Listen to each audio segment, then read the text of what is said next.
జీవితాలతో మత్తులో నింపిన వైసీపీ గుండాలను వెంటనే బిడ్డల జీవితాలతో ఆడుకుంటున్న వైసీపీ గుండాలను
పాలనలో ఎన్ని మంది యువకులు హాస్పిటల్ పాలైనారంటే ఎవరినో బాగలేకపోతే చూడడానికి పోతే ఐసీయూలో మా పక్కింట్లో అబ్బాయి ఉన్నాడు ఏమంటే కొని ఇలా పడిపోయిండాడని ఎన్ని మంది తల్లులు గోష్ట పెట్టుకున్నారో మీరు ఈరోజు ఈ స్థితికి వచ్చారు. మీరు 5 ఏళ్లలో మీరు చేసిన ఎలక్షన్లు కానీ టౌన్ బ్యాంక్ ఎలక్షన్లు కానీ కార్పొరేషన్ ఎలక్షన్లు కానీ మీరు చేసిన భూ కబ్జాలు కానీ అన్నీ పాపాలే. ఆ పాపాలకు ప్రాయచిత్తమే ఇప్పుడు మీరు అనుభవించేది. ఇంకా ఎందుకు పాపాలు చేసి తల్లి గోష్ట పెట్టుకోకూడదు. ఆడవాళ్ళ గోష్ట పెట్టుకున్న ఏ పార్టీ కానీ ఏ చరిత్ర కానీ నిలవలేదన్నమాట. అట్లా మీరు ఒక బిడ్డ నాశనం అయిపోతే బాధపడేది ఆ తల్లి, ఆ పెళ్ళము, ఆ కూతురు. ఇట్లా ఆడవాళ్ళ గోష్ట పెట్టుకొని మీరు ఇంకా ఏం బాగుకోవాలనుకుంటున్నారో ఈ గంజాయి బ్యాచ్ని పెంచి పోషించి మీరు మీ పేర్లు మార్చుకోండి. గంగారెడ్డి అని పెట్టుకునేసేయండి. వైఎస్ఆర్సీపీ నాయకులంతా రెడ్లు అని పెట్టుకోండి. అప్పుడైతే మీకంటూ ఒక ఐడెంటిటీ ఉంటుందన్నమాట.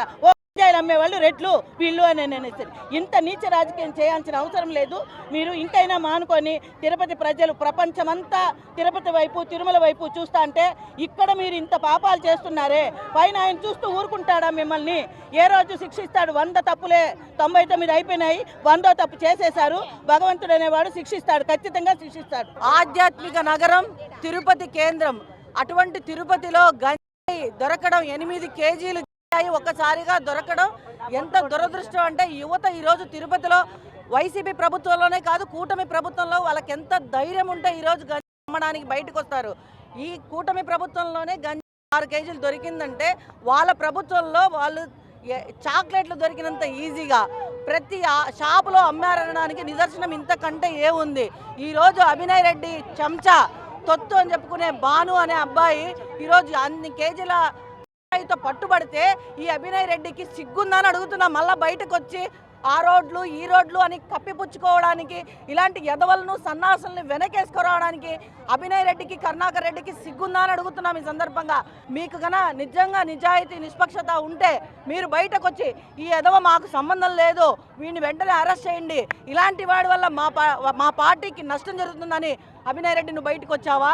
నువ్వు దాని గురించి బయటికి రాకుండా ఎవరో కామెంట్ పెడితే దాన్ని తీసుకొని సిగ్గు లేకుండా మళ్ళీ దాని గురించి ర్యాలీ చేస్తారంట.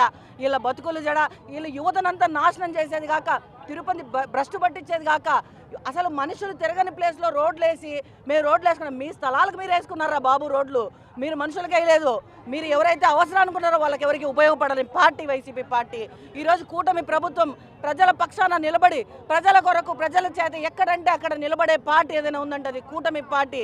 మీరు చేస్తున్న అన్యాయాలు ఇప్పటికి కూడా వాళ్ళకి సిగ్గు లేకుండా మళ్ళీ మాట్లాడడం బయటకు వచ్చి టీడీఆర్ బాండ్లు మీరు మీ బతుకులు బయట పెట్టాలంటే నిమిషం పట్టదు.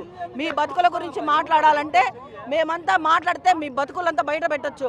అరే మీరు నన్ను అరెస్ట్ చేయలేదే అని దేనికైనా ఒక టైం ఉంటుంది. అభినయ్ రెడ్డి వెయిట్ చేయి, నీకు కొంచెం గ్యాప్ ఇచ్చారు, ఇస్తే బలంగా ఉంటుంది నీకు దెబ్బ. చూస్తూ ఉండు, పడిందంటే మళ్ళీ పైకి కూడా కోలుకోలేవు. నువ్వు మళ్ళీ గెలుస్తానో మళ్ళీ ఏదో నువ్వు కనీసం వార్డు మెంబర్గా కూడా గెలవలేవు. ఈసారి నువ్వు గుర్తుపెట్టుకో, కార్పొరేటర్గా గతంలో గెలిచావు కదా, ఈసారి కార్పొరేటర్ కాదు కదా వార్డు మెంబర్గా కూడా నువ్వు గెలవలేవని ఈ సందర్భంగా తెలియజేస్తున్న తండ్రి కొడుకులకు మళ్ళీ చెప్తున్నా. మీలాంటి రాజకీయాలు మానుకొని మీరు బాగుంటే బాగుంటుంది.